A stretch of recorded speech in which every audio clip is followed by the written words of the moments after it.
When controlled, fire is our friend. But uncontrolled, fire can quickly become our worst nightmare. 911 emergency. Oh my God, please come quick. My house is on fire. Your house is on fire? Yes. Every 16 seconds, a house fire is reported in the United States. Each year, thousands of people die in house fires, and tens of thousands suffer severe burns and other injuries. Fire does not discriminate. We are all equally at risk. But there are ways to minimize that risk, especially when we understand the nature of house fires and what to do if you find yourself faced with the unthinkable. Join us as we explore the facts and the myths, the realities and the misconceptions about fire. Go with us inside a burning home and experience a fire from a first-hand perspective, and learn what you and your family can do to survive when seconds count. You may think your home is safe from the potential of fire, but statistics tell a different story. Consider this. While you are watching this program, over 200 fires will be reported in the U.S. At least 4 people will lose their lives, be injured, or face long, painful rehabilitation in burn centers, perhaps never to resume the same quality of life. We see a lot in our business, and a lot of bad things. And one of the worst things that I think I've seen is a burn victim. I think that the average person has a misconception that a fire will never happen to them. I've been in fires where we've seen the fire start in different sections of the house, and the heat and the gases have traveled to other sections of the house or upper floors, and the heat was so intense to where it actually melted televisions or phones, and seeing a dial and a blob of plastic. The fireman later told me that very room reached over 1,200 degrees. He said aluminum melts at 1,200 degrees, and it melted the aluminum frames right off the windows, and they're just like candles. They just ran like candles. Unlike Hollywood, a real fire is very difficult to see, oftentimes very black. It's unable to see your hand in front of your face, making it extremely difficult to get out of your home. The hardest part was trying to get a breath and then run back in. When you're told don't ever do that kind of, but I don't care who you are, you're going to do what you can to save your children. So I put myself in harm's way.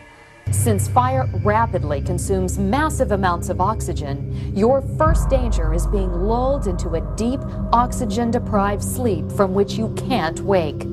Many victims actually suffocate before smoke or flames ever reach them. Been on more than one fire. We found people lying on the couch or in the bed.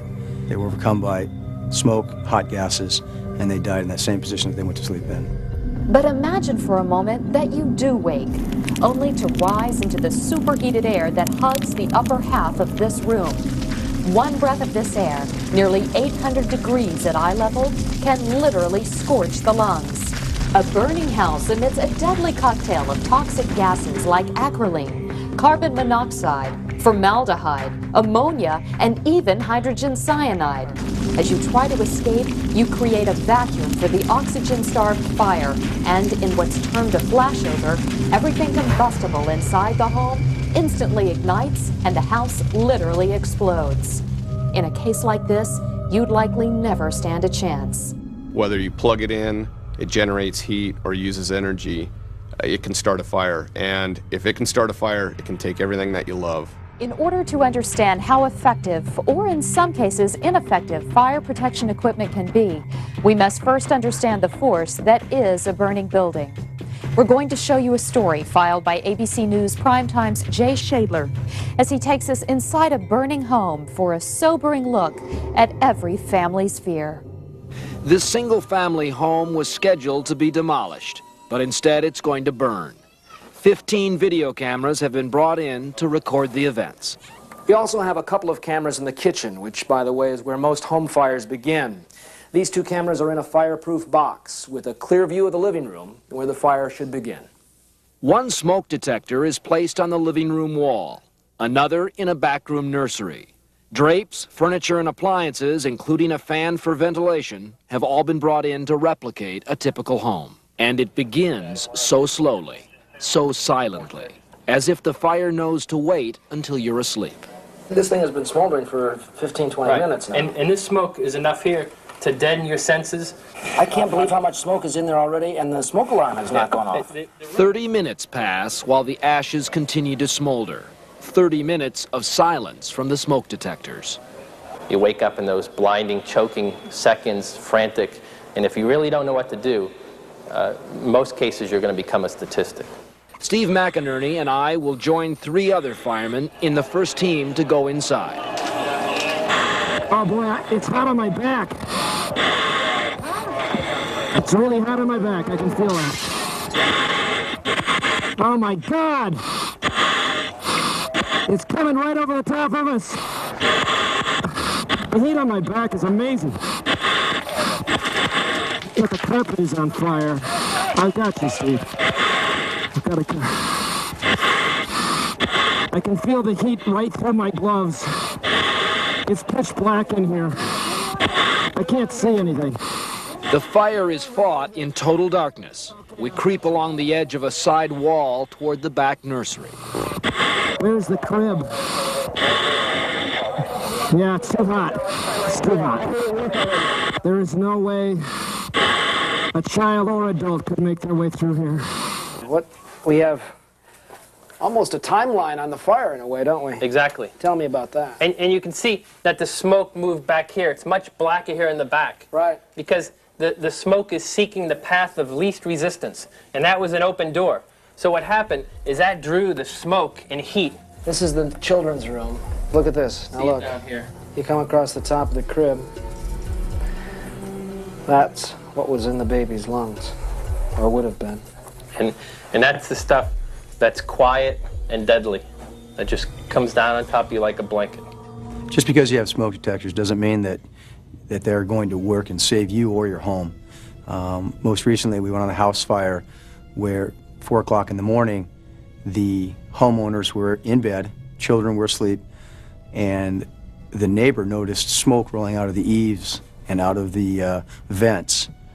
And luckily was awake at the time of the morning, came over and beat on the door, woke the occupants up, got everybody out safe, and the detectors never alarmed. There are different types of detectors available. The most common in homes is the ionization detector.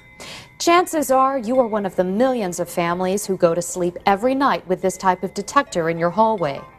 It works like this. Ions flow between 2 metal plates. When smoke particles enter the chamber, the flow is interrupted and the alarm is triggered. If you burn toast in your kitchen and your smoke alarm goes off, you would probably conclude that it would function adequately in any kind of fire. Well, think again. Burning toast and kitchen smoke usually produce lots of small particles, just the right combination to block the flow of ions.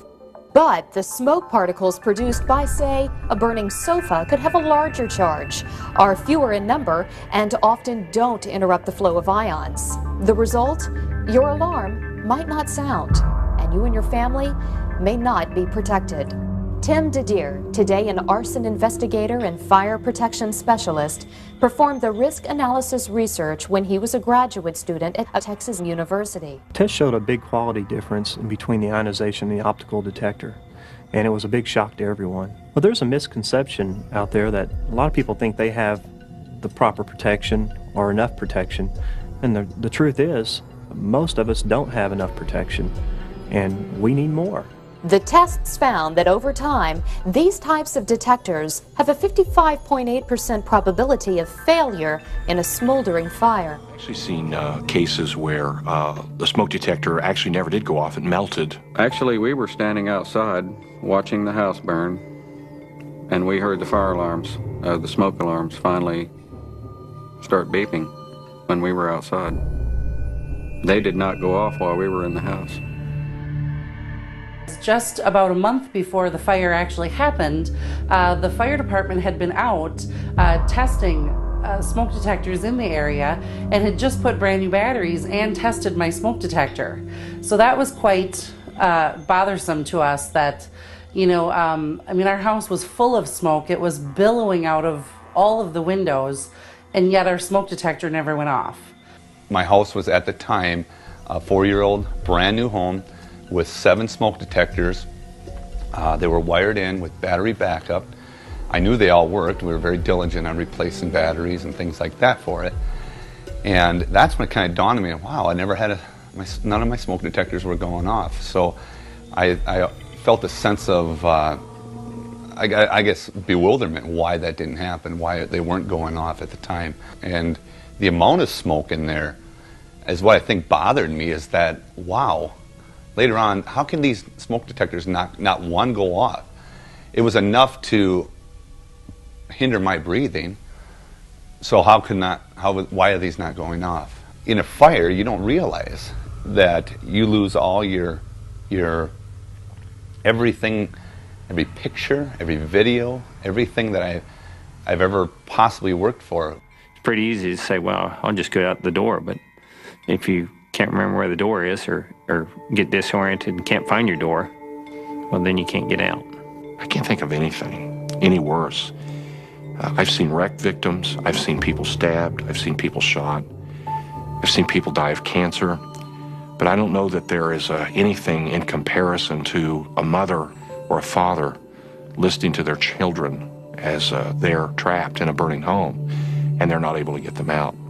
You know, you always think you got time, but it went real as fast. I've never seen anything go so fast. It just takes a matter of seconds because a fire can wipe you out, and it wiped us out. Prepare your house in the best way you can, because if my kids had been asleep back in the bedrooms, we wouldn't have got out. 911 dispatch 15. There's a fire at my house. Let me give you the fire department. Hold on. Hurry. Terror. Absolute terror.